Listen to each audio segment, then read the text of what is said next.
Yo, what's up, y'all? My name is Devin, and today I'm going to be talking about something that I've been wanting to talk about for years at this point. I tried to write a script for this video. I just realized I have so many thoughts. I'm going to try to make this as cohesive as possible, but I promise I'm going to be getting into all the nooks and crannies about how coaching can be exploitative, how to pick the right coach for you, and how you don't even fucking need a coach, and how this has become such a, a huge thing within the FTM community is like everyone's doing coaching. So please stick around for the entire video. Part of the reason why I put off making it for so long was there are specific names within the community that have always been circulating, and I, of course, being a coach, I, of course, being someone who is mutuals with damn near every fucking person you can think of when it comes to FTM fitness and just the community in general. It's kind of a weird position to be in, because if you speak out against certain things, it looks like you're just like bitter, or you're salty or competitive, or whatever the case may be. So within this video, I'm not going to be naming specific people just for the sake of like not looking like an asshole. However, I did see that there is another person who made a YouTube video on the same exact subject. The YouTube account is That Brown Guy, and I'm actually going to be linking his video either in the caption or in the comments so that you guys can go ahead and check his video out. The first piece that I wanted to talk about here is essentially how coaching has become such a prominent thing. I've been doing social media and I've been coaching since 2020, right? Well, essentially, I started trying to do social media in 2020. During the pandemic, I filmed a little at-home workout video, posted it up on YouTube,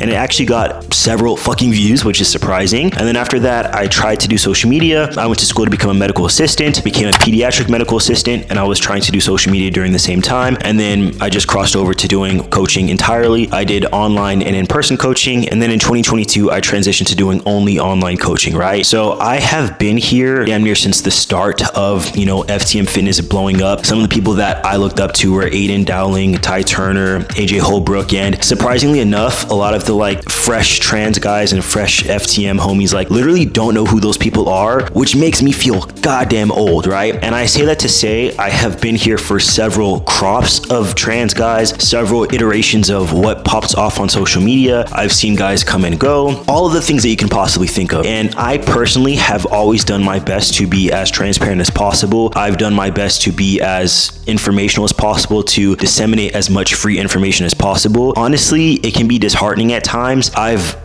in the past done my absolute best to bring forth like true information that can be applied for training, for nutrition, for all of those things, right? Whether it comes to proper testosterone dosages, whether it comes to how to advocate for yourself within a medical setting, when it comes to training after top surgery, when it comes to proper protein intake for FTM lifters. I've gotten into the weeds about, the fucking science and the real, difference that it makes and how to apply these things for our bodies. And that shit does not pop off, right? So you can imagine that it's disheartening for me to try to share the information that I actually apply within my coaching, and it gets like fucking 600 views, and then I'll post up a video of my abs and flexing in like dark lighting, and that shit pops off. It's like a lot of people complain about, oh, there's no information for FTM people, there's nobody who's educating people out here, but then like when I do try to share that information, it just falls flat. It's like speaking into the void. So people say they want these things, but the analytics show something else. So it's just kind of frustrating, and I continue to show up because obviously somebody is watching it. And even if I'm only speaking to 5 people, that's 5 people who can change how they feel. That's 5 people who can have more information, and information is powerful, right? So first and foremost, let's not be out here acting like every single person is in it for the money. Every single person is out here just fucking scamming trans guys, because I am homies with people who are also coaches whose services are way below market value. So understand that marketing and who's prettiest and who's the most desirable is going to reach the most people, not necessarily the people who have the most information to provide, right? And that's why I have to throw in pretty boy posts, very often, and I have to make clickbait type of shit very often. Otherwise, people will not even see my content in order to know to hire me. And this is my job. Like, this is how I pay my bills. This is how I do everything that I do. We can't act super high and mighty when the content that we engage with is not necessarily educational. It's based on surface value stuff, right? I just want everyone to be 1000% realistic with what they're complaining about, about and what they consume, because your actions on social media have to match your expectations for what you are consuming. Moving on to what can be the predatory side of coaching, right? And what I can say for that is you can Google people and you can find out information about them. I feel as though there is a certain level of responsibility on the client, on the person who is hiring the coach, to do their due diligence and understand who they are hiring. If you're hiring a fitness coach and the only thing you're looking at is how they look, you don't even know what they know. Why are you hiring them? If you're hiring a fitness coach and you're not digging deeper, maybe find someone who doesn't have necessarily that many followers. However, they are trans and you want to support a trans person and they do share specific information that would be valuable to you, right? I think a lot of people hire coaches because they want to have that level of desirability. They want to have that level of proximity to coolness, right? If you as a person are hiring someone based on desirability and it's expensive as shit, and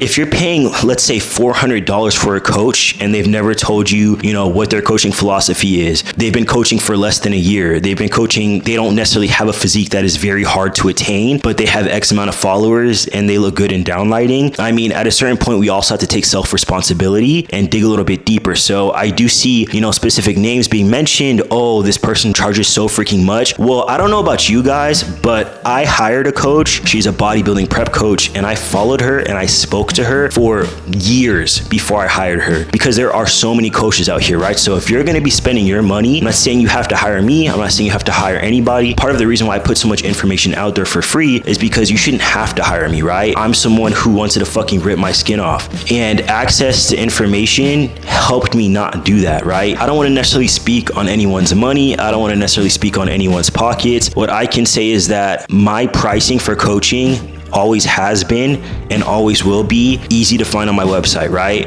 I've heard of stories where people get locked into auto pay and they sign contracts and the money's getting taken out of their account every month, however they cannot afford it, or they signed a contract and they're not getting the services that they expected and they're locked into the contract so they can't cancel it. The amount of people that I have come to me every month who have been burned by other FTM coaches is astounding, and it's fucking sad. But the little caveat I can put out there is that's not specific to FTM coaches. So I guess what we can say is there's sketchy ass people in every fucking industry. It sucks. I wish that we cared more. We are a marginalized community, right? I can tell y'all I charge half as much as those other folks. We do not need to be charging that much money. And again, I'm not trying to yuck anyone's yum. I'm not trying to say, hey, don't be a capitalist, because at the end of the day, we want to feel comfortable. We want to survive. But do we need to be charging $400+ No.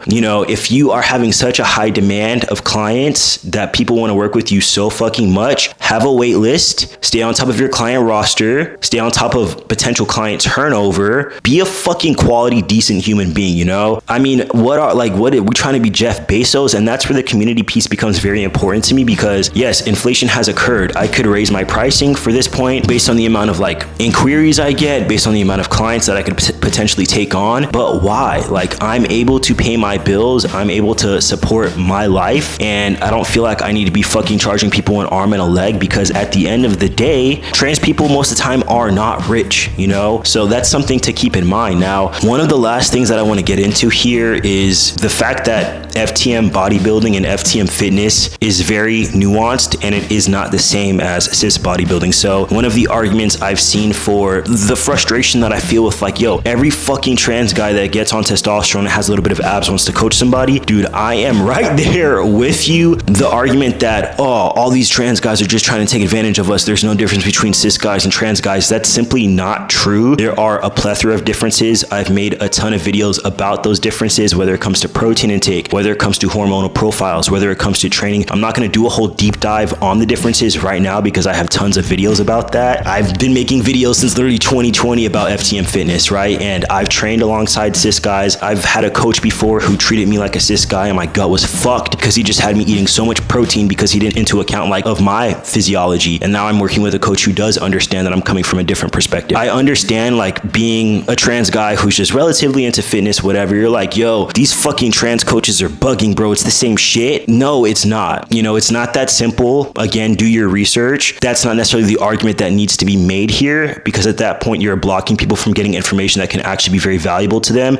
And again, that information can be free. And I have several guides on my website. At this point, I think I have 4 guides guides, but I'm literally always working on them, that offers that information for free, right? We have to talk about the things. And I have found that me talking about what I really want to talk about, right? When it comes to worldly events, when it comes to being trans, when it comes to all these things, it helps me find clients who think the same way as I do, and it's just a deeper level of understanding. I personally wouldn't want to hire someone. I don't know which way they go. I don't know how they feel about Palestine. I don't know how they feel about XYZ things. I need to know you as a whole person and know who you are and what you stand for, and then I'll give you my money. Like I said, I've been feeling this way for years, and it's interesting to see other trans homies talk about it. You guys let me know how you are feeling about the concerns and about the frustrations that everyone has been voicing, because I definitely want to hear it. And like I always say, Devin loves you, Devin's a Don, and Devin is out of here, boy.